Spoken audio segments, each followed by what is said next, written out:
מלכי המלכים הקדוש ברוך הוא.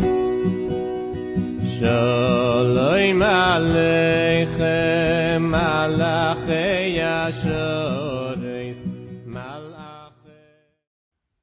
Commandments for the king, horses and wives. We are going to read from Deuteronomy chapter 17 verse 16. The king, moreover, must not acquire great numbers of horses for himself or make the people return to Egypt to get more of them. For Yahuwah has told you, you are not to go back that way again. Our king, the Messiah Yahushua, lives and acts not by might and power, but by the Spirit of Yahuwah of hosts. He was not the Messiah the Jews of the time expected, the one who takes a sword, mounts a mighty Israelite army, and rides out the Romans to finally sit on the throne. Yahushua lived modestly. He had nowhere to lay his head, and when he entered Jerusalem, where the crowds hailed him as king, he sat on the back of a myrrh colt. He was not a mighty hero, but a man of pain and sickness. For on the cross he took on our infirmities and carried our sorrows. Because the one who truly became great above all was the servant of us all when he walked here on earth. I think it's clear who is the only king in the history of the world to have fulfilled these conditions. We just read that, and make not the people return to Egypt. Indeed, the Messiah will never bring me back where he once took me out from. Just as Moses, one of his greatest forerunners, never did that, even though the rebels often summoned him to do so. If the people returns there anyway, it can only be because of their own disobedience.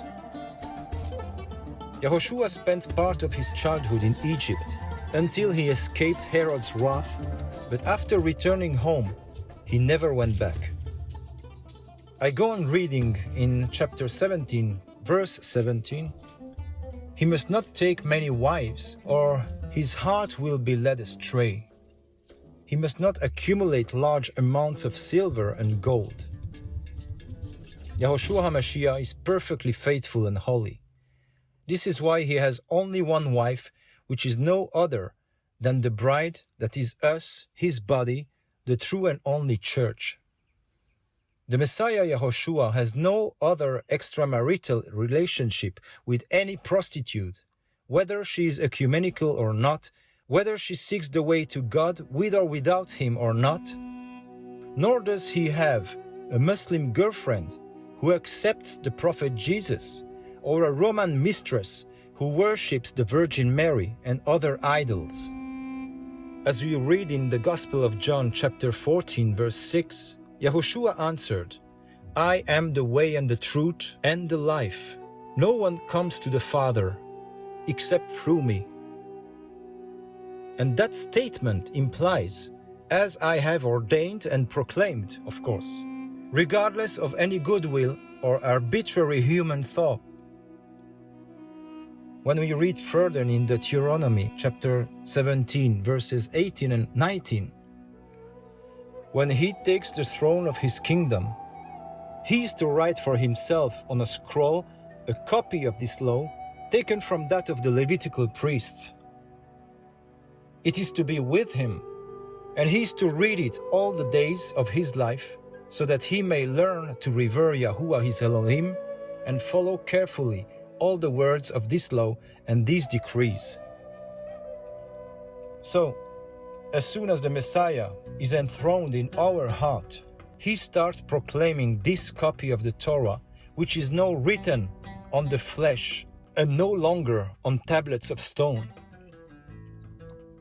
When he sits on the throne of our hearts and gets the power in our lives, then the Holy Spirit performs and reads the Torah, which is the law, so that we no longer have to think about what we should do in a given situation. From then on, we will act instinctively and obey Him with joy without having to restrain ourselves from anything or to force ourselves to do anything. He will keep and fulfill all the commandments as He always has, since being without sin. From now on, the question is, do you obey Him, or do you sometimes turn to the left or to the right from what He tells you as the judge within, from your consciousness? Because in that case, you bring shame to the King living in you in the eyes of the outside world. We go on reading chapter 17, verse 20. And not consider himself better than his fellow Israelites, and turn from the law to the right or to the left. Then he and his descendants will reign a long time over his kingdom in Israel. Yahushua HaMashiach and his children, or rather his disciples, will certainly live in the kingdom, in the New Jerusalem, for very long, that is to say, forever. We must be vigilant so as not to lose the status of son. We must do the best of our knowledge, or rather of our spiritual maturity and sensitivity, not to go against the commandments which we already know and which are engraved in us. We may inadvertently sin, but we cannot consciously fall back into sin from which we have already been cleansed. That would be conscious rebellion and the trampling of the blood of the Messiah, the blasphemy of the Holy Spirit.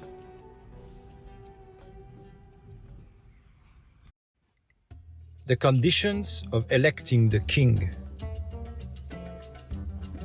I'm going to read from Deuteronomy chapter 17, verses 14 and 15. When you enter the land Yahuwah your Elohim is giving you, and have taken possession of it, and settled in it, and you say, let us set a king over us, like all the nations around us, be sure to appoint over you a king that Yahuwah your Elohim chooses. He must be from among your fellow Israelites. Do not place a foreigner over you, one who is not an Israelite. Yahuwah did not intend to give the Jewish people a king, nor any other kind of mediator between Him and them. However, seeing the weakness of the people and their tendency to always want to follow the customs of the pagans, He consents to this intention insofar as the king is a Jew who respects the commandments. Our situation is exactly the same. The weak and rebellious nature of man makes it impossible to keep the law. We therefore need an intercessor who is perfect and without sin, that is to say, capable of obeying the commandments of Yahuwah unconditionally. Only a king who is none other than the very word of Elohim is able to save humanity from the judgment and wrath of Yahuwah. This word, who became flesh and who appeared among us in the person of Yahushua of Nazareth.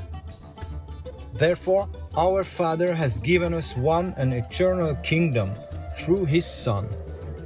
In the Messiah, we have an eternal King, who is the Son of our Father. Therefore, Yahushua is the one and only person who perfectly embodies and fulfills this commandment we just read.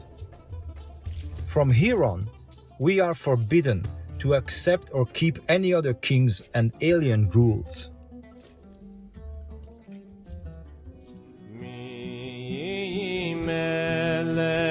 מלכי המלכים הקדוש ברוך הוא שלום עליכם מלאכי השם